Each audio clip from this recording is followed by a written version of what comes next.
NuttyCast. Welcome back to the NuttyCast. I am live here with Matt Pittaluga. Am I saying that right? Way off. What? Way off. What is it? Pittaluga. Pittaluga. Pittaluga. I think I like my pronunciation better. I mean, that's the common pronunciation of it. So I'm sorry. no, back in school, anytime someone sees it for the first time, that's you're spot on of what it looks like, but Okay. it's not how it's pronounced. Okay. Yeah. We get Magnum all the time. Yep. Our last name is Mangum. Yep. But we get Magnum constantly, so I apologize because it really annoys me when people get my last name wrong. So sorry. But Matt owns Hank Sauce, who I'm sure most of our listeners are familiar with. They have an awesome brand. They are in every store I've ever been to. They've got great packaging, great flavors, and really good dudes. Thank you. It's you, and is it your brother, friend? So we have a couple. The brand started with myself, Hank, and Josh, who all three of us were college roommates Oh, cool. at Flagler College. We're all from South Jersey. Josh grew up right over the bridge from Philly in Haddon Township. Yep. Hank and I are from down in Cape May County. Yep. So I've known Hank since 5th grade. We were best buds growing up, surfing, fishing, hanging out. Dude, I don't think I knew there was an actual Hank. Yeah, well, his real name is Brian, so there's really not. Yeah, so we, Hank actually went to Rowan for a year in South Jersey. I met Josh first day of our freshman year at Flagler College, and then sophomore year, we all moved in together. Okay. So got a condo in St. Augustine. We all moved in together in 2006, 7. And that's really where we were first actually introduced to the sauce. So can I run through the origin story right now? That's what I was going to ask anyway. Yeah. So, so Hank would create the sauce for personal use.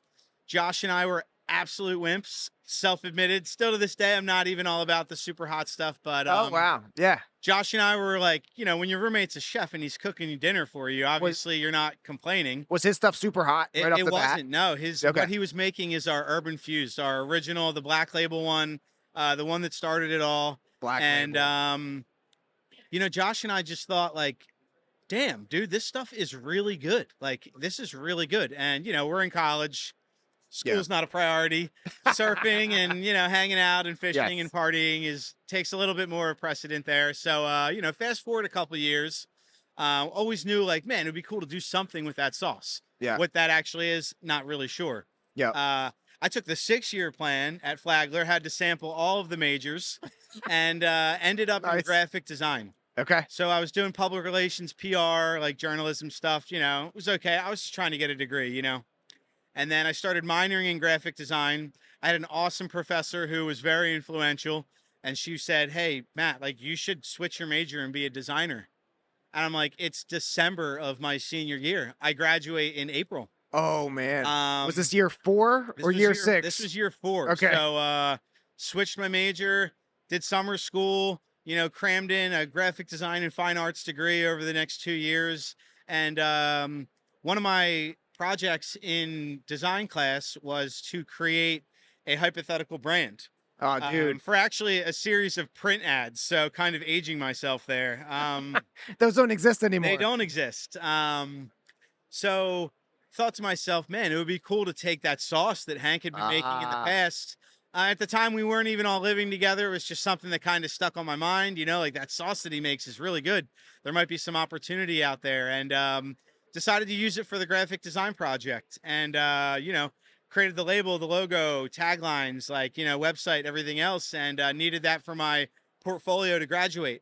So started giving it out to friends, family, and really the first time we actually made like a whopping 2 gallons of it, I just wanted to give it out to my classmates because I knew I'd probably get some extra credit, opposed to just like showing you know, a file on a screen. Like, there's my logo, there's my something label. You can actually put in your mouth. Here's something I can actually taste good. Here's something I can give to my classmates, my teacher.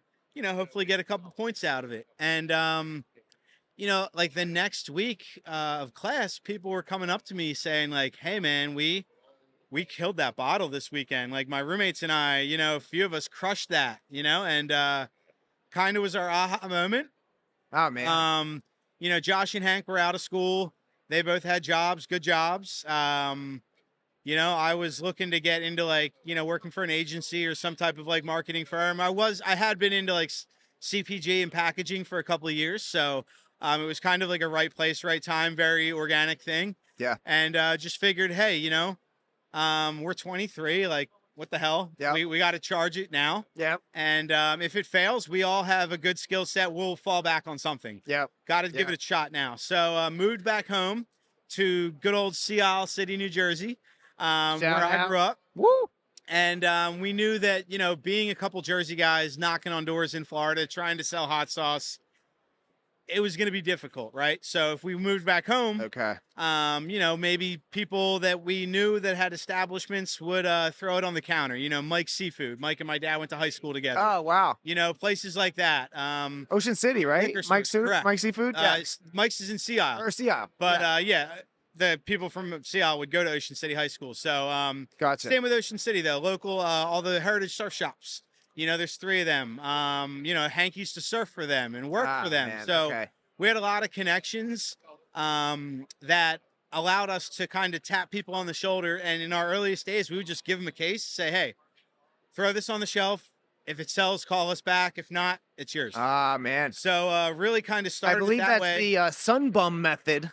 If you ever listened to How I Built This, Sunbum was on there. Sunbum, I actually don't really know the origin story, but I remember them coming on. I believe they're from like Daytona or something area. Yeah. Somewhere in Florida. Don't quote me on that, but I would see their stickers popping up in St. Augustine. Okay. Like the gorilla. And I'm like, man, this is a cool logo, cool sticker. So yeah, funny you say that. Yep. So and big on the branding too, those big guys. on the branding, like the man. gorilla stickers everywhere. Stickers out, shirts, hats, merch. Actually, this is reminding me because Yeah. I listened to their episode of How I Built This, which is kind of what I'm going for with this show a little bit, but like definitely more like local vibes, smaller businesses, stuff like that. I'm calling it sort of like how I'm building this, or like that's how I'm thinking about it. But I'm pretty sure they had a location, like their actual headquarters was like in Minnesota or some crap, but they got a P.O. box in Cocoa Beach, Florida. Okay. Because they're like, doesn't Cocoa Beach just sound like suntan lotion? It does. And I'm like, that's freaking brilliant. Yeah. That's awesome. Yeah, learn something new every day. That's pretty interesting. So Hank sauce is not a good sunscreen, so like don't pour it on your skin Don't or rub anything it on your like body that much. Danielle, would you mind handing me a jar? Anything. All right, so we are debuting. Guess I should have brought a bottle. Our brand new. Oh yeah, seriously, we're debuting our brand new logo and labels today at the show. Love it. And I hope you won't be mad about this. Part of this we ripped off directly from you guys. Can you tell what it is? Icons? Yeah, baby. So, dude, I had a bottle of your. We've got like 5 bottles of your stuff at all times. My wife especially loves the cilantro. My personal favorite. Freaking awesome sauce. Another thing I love about your sauce too is like you have some super hot ones, but like they have good flavor. Like I feel like it's maybe I'm wrong. I feel like it's easy to be just hot and just kind of hurt people, but your stuff actually like tastes good and has some like heat kick to it, but it's not like I say this all the time, there's nothing difficult about making hot sauce, right? So nature makes the pepper hot. Capsaicin's in there. Anybody can throw that together with some vinegar and some whatever and make a sauce that is scorching hot. That's never really been part of what we're all about. That's not really part of our core culture. We've always been about more of the mild stuff. Like, can we make hot stuff? Sure. If you've had our Iceman, it's hot. We put out a micro batch around the holidays this year, Hell Swells, with some local Reaper, Ghost, and Devil's Tongues. It's hot. It's very hot. With that, we had agave, we had peach. We had things to balance it out. The Iceman, for example, that bottle's probably 40% garlic.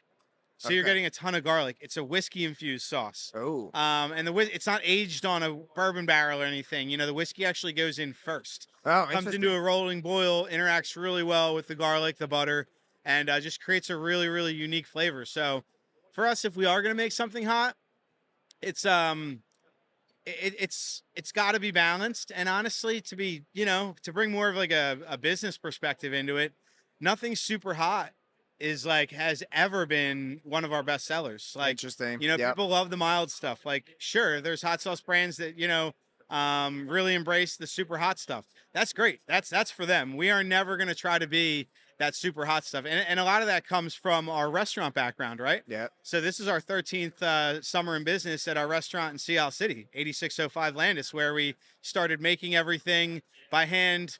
You've had the restaurant for 13 years? We've been in business for Oh, 14 man. years, started up the restaurant. I thought that was like a new like spin-off. A lot of people do. Okay. A All lot of right. people do. It's been very word of mouth, small place, super casual. Come I in with love the sand all restaurant. over you. It doesn't Yeah, matter. yeah. You don't need to be, rocking no shirt. It doesn't matter. Um, real family friendly, BYO, super casual spot in Sea Isle. And, using our sauce as more of an ingredient. Yeah. Like our crab cake has a ton of sauce in it. Our crab cake isn't hot. It just creates a lot of flavor, Yeah. whether it's guacamole, whether it's, obviously our buffalo dip, things like that. It can be a great enhancer without just masking everything with super hot. And Yeah. that has obviously become like kind of the norm in marketing hot sauce over the last probably 6-7 years as the hot sauce bubble continues to just expand like crazy. Right. But, since we first started this in 2011, really fall of 2010, that was kind of our main thing was, this is going to be something that you can add into sauce, or I'm sorry, add into, your favorite ingredients, add into other sauces, whether it's like an aioli or something. So thank you for that. Look at that.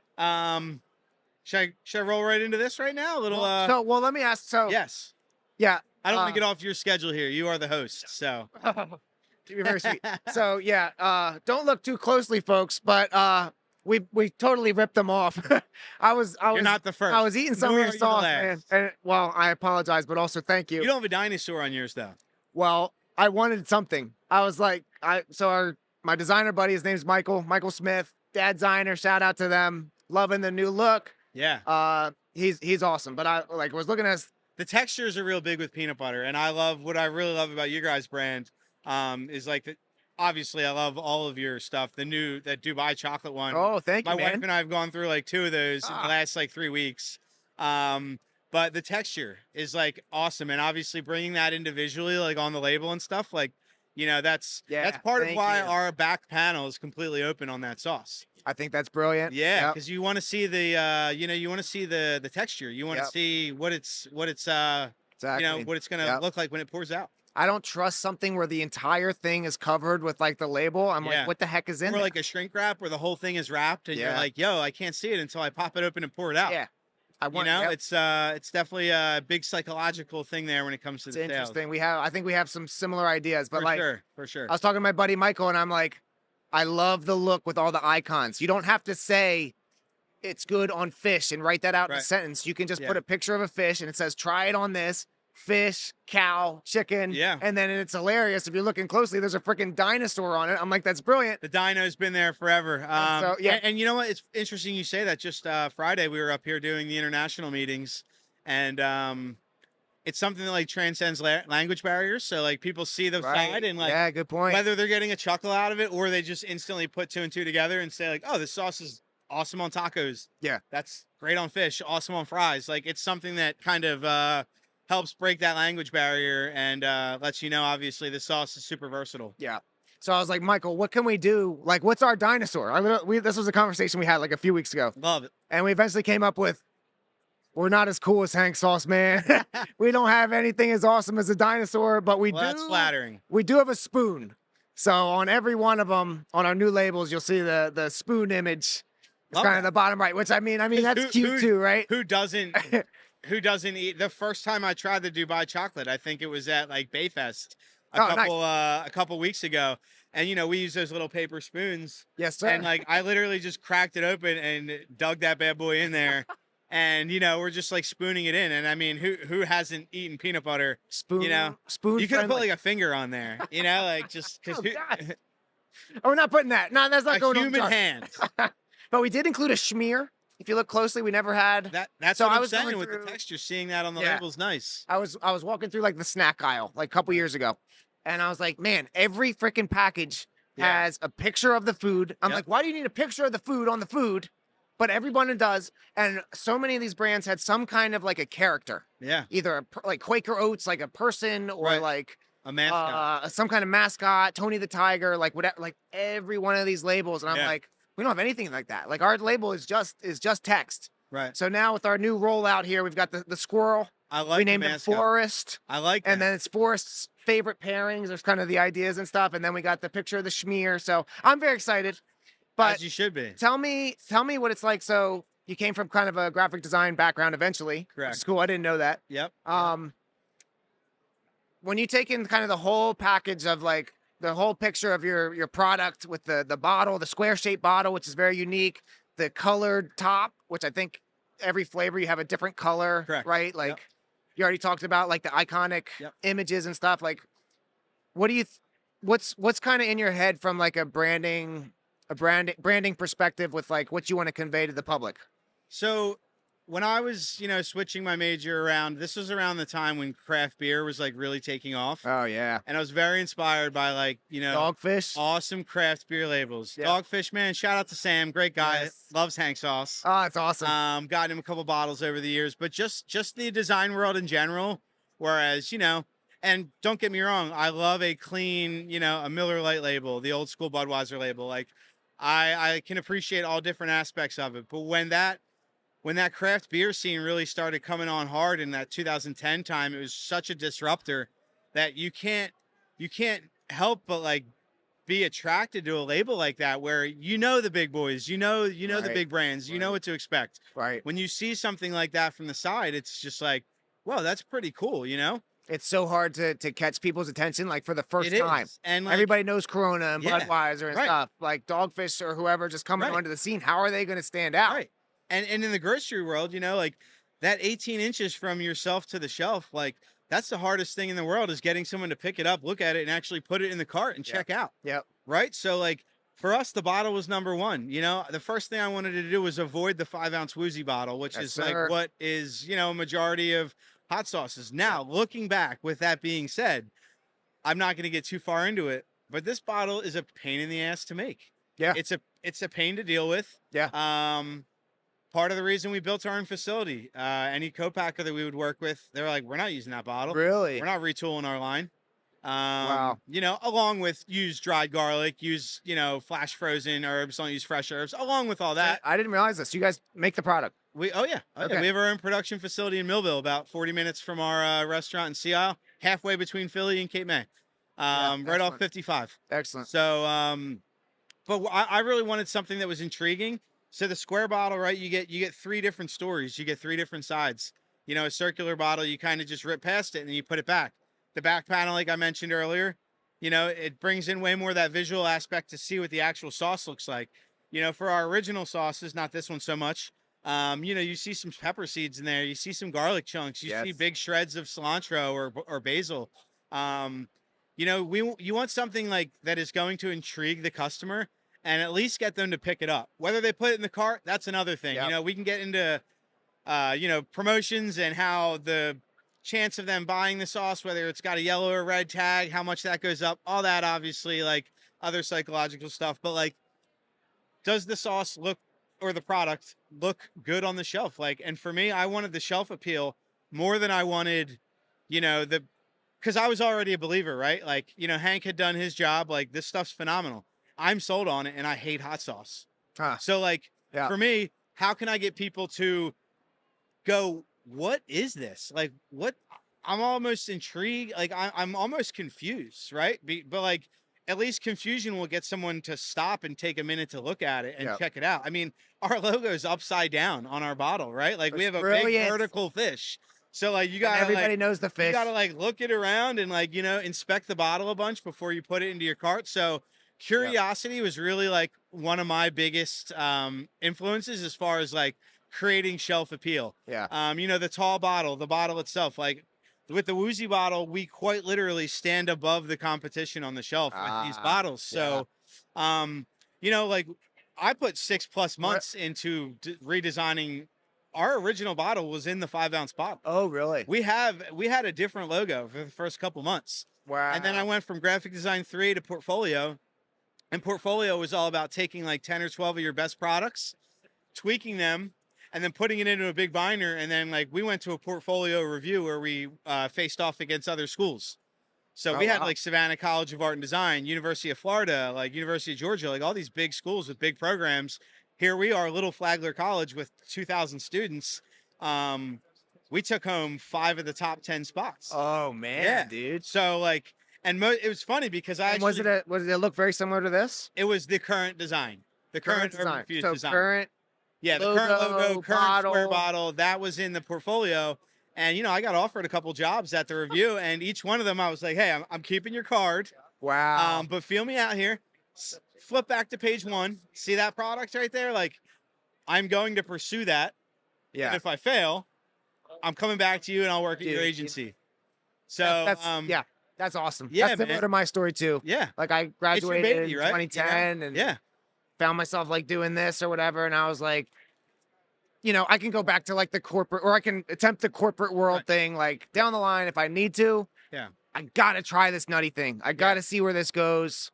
And like by the grace of God, like I'm grateful, here we are, Right. freaking 12, 13 years later. Yep. We're set up at the fancy food show. We got the podcast thing, and like we're in like 500 retailers or like whatever. And like I never knew any of this was coming. And I'm just kind of grateful for the ride because like similar to you. I was like, I'm gonna have this idea kind of back pocket, but like I gotta try this other more adventurous thing. I was so afraid of like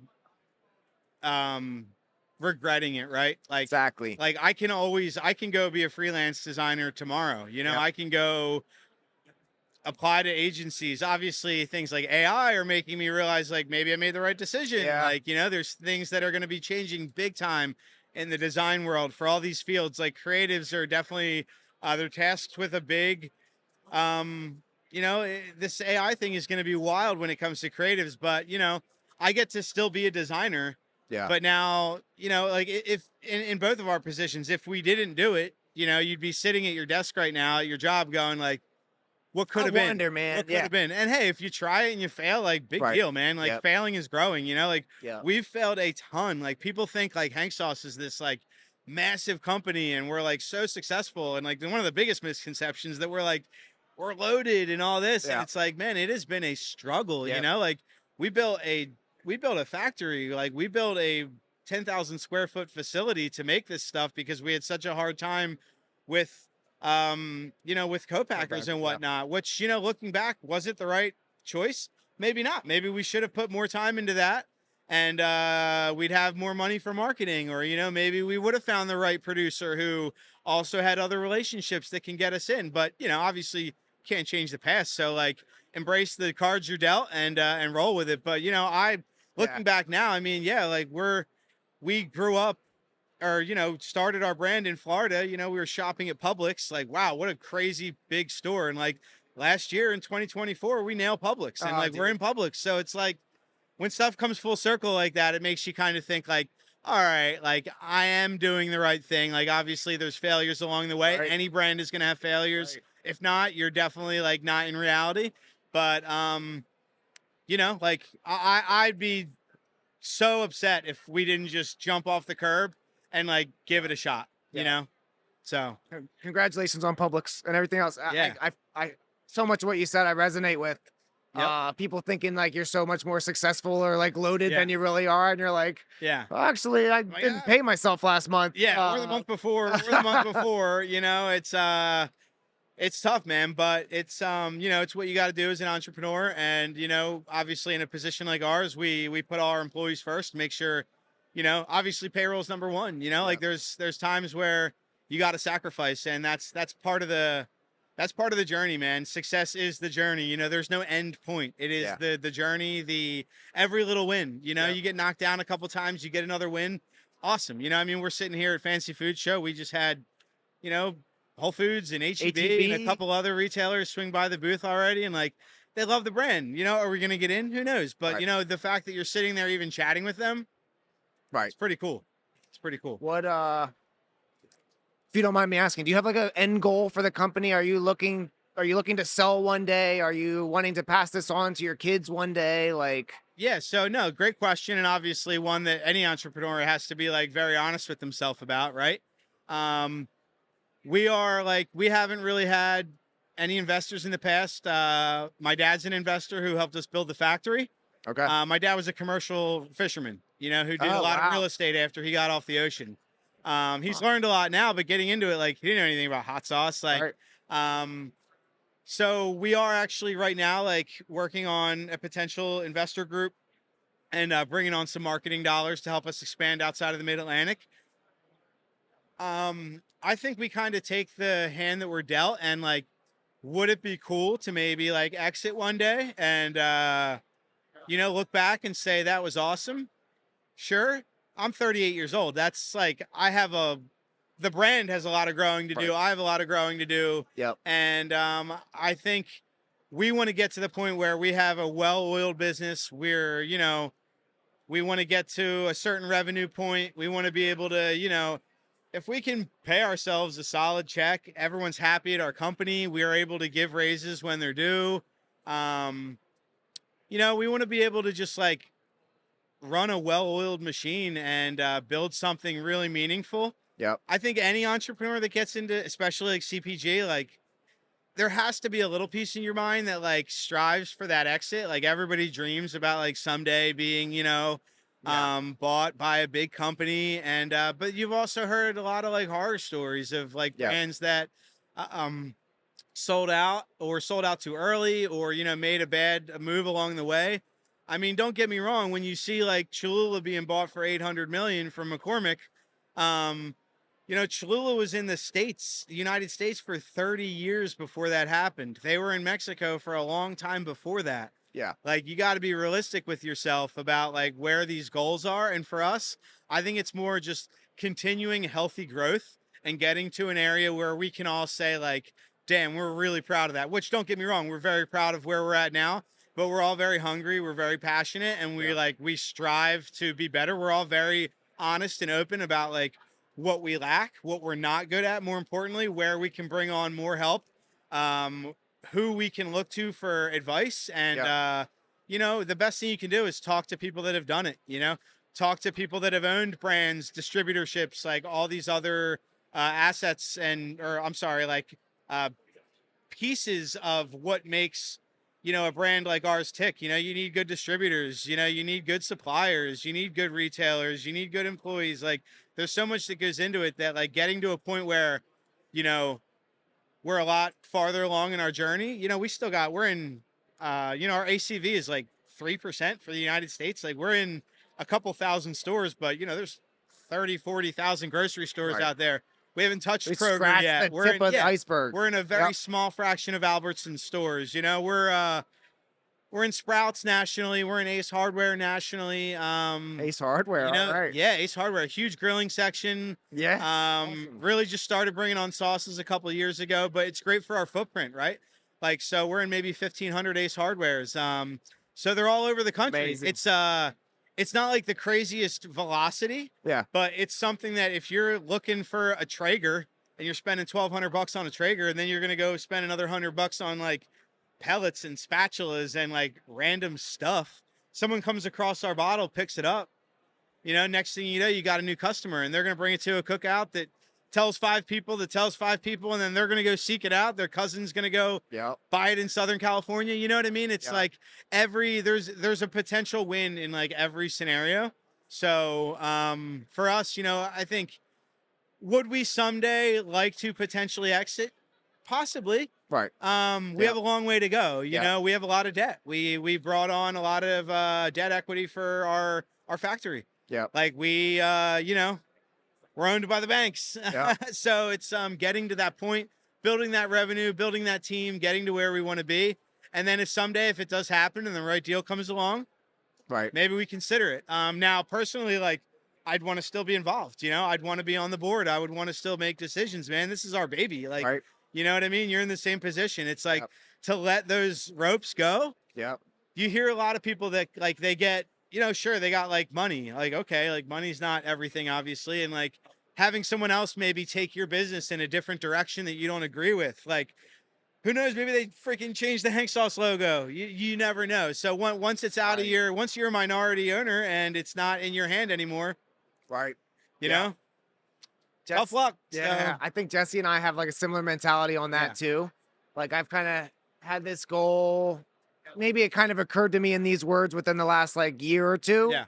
Where it's like, I want Nutty Novelties to become this like marketable, like turnkey operation that somebody wants to buy. Right. And I want to be the one who owns it. Like, you know what I mean? Like, I want it to be like as well oiled as you say, and like I mean, small kind of food runs brands. itself as Yes. much as it can Yep. be. And like, I want to be the one who gets to be the benefit of just, gets to have the benefit of being the one to own that Right. thing Yeah. and continue to grow it and like stuff. And like, we have a long way to go too. Yeah. And we're a baby brand too in the big ponds. Like some people think that we're everywhere. Of course, we're not. You Yeah. know, and You're like in it's Philly, maybe. yeah around Philly Philly. area. Yeah, Yeah. But like you go to you go to Albuquerque, New Mexico, and no one they knows about never Hank heard of sauce us. yet. You don't Like, have to go that far away for nobody to have heard of us. yeah. I mean, even here, North Jersey and South Jersey are pretty much two different states. Yeah, yep, You know, totally. the amount of like saturation that we have in Philly and South Jersey, which is definitely like our bread and butter, suburban Philly.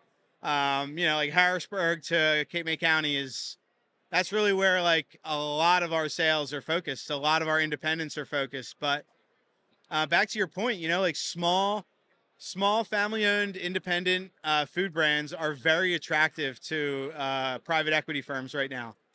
There's a lot of opportunity for smaller brands like us. When we're growing up, you're what, my age? I'm 37. Yeah, 37. So when we were growing up, it was like, dude, you got Skippy and Jif. yeah, exactly. Yeah, You know, yep. like I don't even remember seeing like Teddy or some of those other brands until like I was much older. So like what we're dealing with and like what our kids generation will see is a vast different landscape than like what our parents saw. And there's only so many apps and tech that you can like invest in.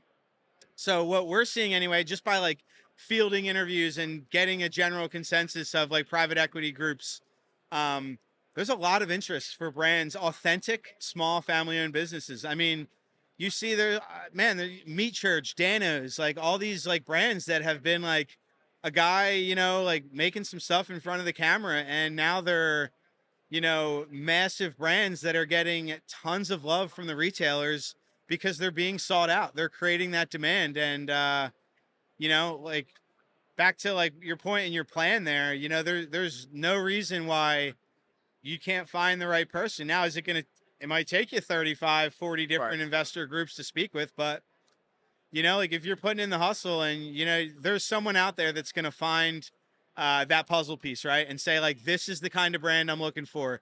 These guys have it figured out with a little bit of marketing bucks, the right person holding the bottle up. The potential is honestly like infinite nowadays. And plus, we didn't have, I remember our initial website, like before Shopify came out, like it was pretty crappy. Yeah. It was tough, man. It was brutal. And like, I was never a big web designer. So like nowadays with, with Squarespace and Shopify and all these different brands, it's an easy way to get your stuff uploaded. Amazon, all this stuff. Like, if you got the hustle and the hunger, there's 1,010,000 ways to get your brand out there. What percentage of your sales come from online? I would say right now, probably like 15. Yeah. A lot more obviously during like COVID. Yep.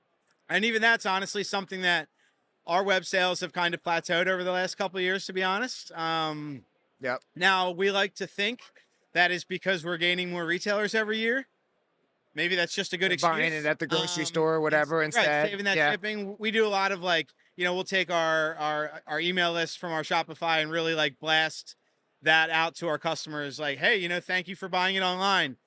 So-and-so retailer just picked it up in your zip code. Save yourself the shipping. Go out there and seek it out from them. Because at the end of the day, like, sure, we get a little more margin on the website, but packaging supplies, labor to pack the product and everything else. I've always felt like it doesn't matter. Right. I want you buying Nutty Novelties. I don't care where you get it. Thank you for buying Nutty Novelties in whatever form. As long as it ends up in the pantry, right? Yep. You know what I mean? Like this. So we also are very light on, SEO and paid ads, like Meta, Google, all that. We don't really do a lot of that. We don't have a lot of budget for that. So we put a lot of our budget into like promotions for our retailers. So yeah, we do a little bit of DSD, but even that, it's like you're running your own trucks all around, and South Jersey is very, very crazy for 10 weeks, 12 weeks. Yes. Besides for that, we're like, hey, we want distributors pushing this. We don't want to be paying windshield time, workman's comp, insurance, and everything else to get people into the van to drive around and deliver this stuff. Gas. Last year, both of our vans dropped a transmission within 2 weeks of each other. And you're just like, well, there goes, a couple weeks of work. And it's, there's plenty of ways to get it done, but yeah, that's like you said, as long as the product is ending up on their doorstep, in their shelf, in their refrigerator, Yep. that's really all that matters. So Yeah. Well, dude, we have gone well over the 15 minutes that I it's promised all you good, this would man. take. All good. Thank you so much. Like, All this has good. been an awesome interview. Yeah. Seriously. I have one last question, which And is just like, yeah. what are you excited about in the near future here, or right now? Like, what are you excited about? Excited about a lot of things, to be honest. I really can't lie, and it sounds cliche, but like waking up every day and like walking into like our production facility, seeing whether it's like our stickers on someone's car, watching someone jogging through Seattle in the morning with a Hank Sauce shirt, man, it gets me so fired up. Like it's like why you do this every day. Yeah. Yep. Like I mentioned, we are like fielding investors now, so we're looking forward to that next step, having some more marketing budget, Yeah. having like a bigger budget to lean into more promotions, kind of getting to that like next level of sales, hitting your next target of like revenue. But I can honestly say that like I'm excited about like every piece of the brand. This is brand new for us, our golden hour. A new Scotch bonnet, Caribbean style sauce. Like we haven't released anything new full time in like 2 years. So right now, seeing this pop Whoa. up, this will be going into Giant in like 2 weeks. Okay. So big shout out to Giant. Give me an idea of what it tastes like. So Herbally. Caribbean Scotch bonnet style. You get the mango and the pineapple right off the bat. Yeah. You get the fruitiness right off the bat. Nice. The heat is slightly building, but it kind of diminishes. So probably pretty mild. Probably mild 6 on the out of heat. 10. Yeah. On the heat scale. Some people that get a little bit more heat. Obviously, taste buds are a little more subjective. People taste things, differently than others. But we've been doing this grouper taco at the restaurant that's just been flying. Flaky white grouper with some guac. And do you have that over at your booth now? I do not. Hank is whipping that up at 8605 Landis Ave. Dude, that sounds amazing. So swing on by if you're down at the beach and grab yourself some. But honestly, if you're not super excited about the overall like aspect of your business day to day, you got to find a new gig. Well, dude, I got to ask you one more follow-up here. So you and I have both been doing this game for a long time. Yeah. How do you stay motivated? How do you stay excited? Like what does it? Like how do you wake up? You mentioned about seeing somebody with your T-shirt, or you walk into the production. Like I feel the same way. Yeah. And I don't know if I even have a great answer for it. There's just something about it that's just kind of satisfying. It just feels good. It's rewarding. It's fulfilling, really. Like if I was doing, I did an internship in college where I did like very corporate basic design work. Like I am talking swapping out dates on posters. Like I grew up playing golf. I played competitive golf in high school. The World Golf Hall of Fame was in St. Augustine, Florida. I got an internship there. I thought it was gonna be the coolest thing in the world. 8:30 to 4:30, like literally swapping out dates on posters. Had an awesome team with me. They called that graphic design. Yeah, man. Oh, it was man. just like I was like, hey, there's a Corvette meetup at the World Golf Hall of Fame. Like, let me create some like badass posters for Corvettes. Like, you can go a million ways with this. And it's like, oh no, we're gonna keep the same artwork. You have to change July 27th to 2010 to July 28th. And I'm like, oh man, guys, this is torture. But it also made me realize that I don't want to work at a desk. Yep. I don't want to I want to be fulfilled. Yep. And like if I go to a farmer's market and sell 2 cases of sauce and it's like a crappy day, like I still have the potential of finding if one person there like didn't have the sauce and I introduced them to the brand. Yep. I get fired up about that. Yep. I just think about how far that one bottle could go, how far that sample on a hot dog like could make someone how much it could influence them. So like, back to your question, there is like in all honesty, sure, like everybody, we're human, like everybody has bad days when you wake up and you're like, what the hell am I doing? Yep. Like I'm doing making peanut butter, man. I'm in a ton of debt, like barely paying myself, and then you get an email that comes across that's like, hey, my daughter's getting married in 3 months and we want to do custom Hank Sauce minis, which we also do. Shout out to anyone looking to get some custom Hank Sauce minis, hit us up. We do wedding favors as well. Right. You need some custom nut butters. So like when you see someone that like that loves your brand so much, that wants to make it a part of one of the best days of their life, Yeah. Like, dude, does it get better than that? Yeah. Like, if that's not motivating and you're just chasing a salary, Yeah. you know, go throw the suit on and get it done. You know. I think something else for me, and maybe you would say the same, like something about it. I feel like, as opposed to like the corporate world, especially, which I've never actually done. I only have ideas of it mostly from watching The Office. But, but Totally accurate. I feel like what I'm doing here with the nutty thing is kind of silly as it is in so many ways. Like I feel like I'm like true to myself, For sure. you know? And Yeah. like maybe you would say the same with like the hang sauce and like kind of following out this dream, this journey. Like Couldn't agree more. I feel like I'm getting to do what I was made to do. And the thing that I was made to do might seem silly to a lot of people, including myself at times, trying to sling nut butters all over southeastern PA. Yeah. But What's up, brother? nonetheless, like See you as well. it's what I feel like the Lord made me to do. And like I'm grateful to get to do the thing the Lord made me to do. You know? I mean, I hated hot sauce and Yeah. started a hot sauce company.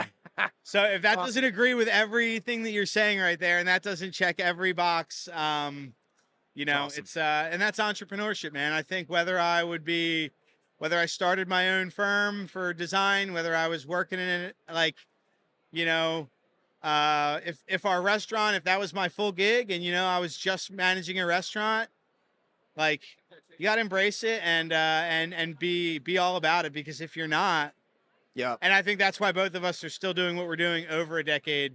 Over a decade Past, later. so. Yes, sir. So, all right, guys, that's it. I'm gonna let Matt go here. Thank What you happened? for having me, man. We good? All right, we're good. If you haven't already, pick up some Hank sauce at Giant, frickin' ShopRite, Acme, Whole Foods, anywhere you've ever bought anything. You can also buy Hank sauce. Get their new one, the frickin' Golden Hour hot sauce. I can't wait to try this. Sounds frickin' It's banging. really good, man. Matt, Yeah. thanks so much for being on. Thanks for having me on, buddy. Oh, dude, one thing that we like to do. So at the same time, Yeah. I'm going to say, and as always, and after that, we'll both say, stay nutty. Let's do it. So as always, stay nutty. nutty.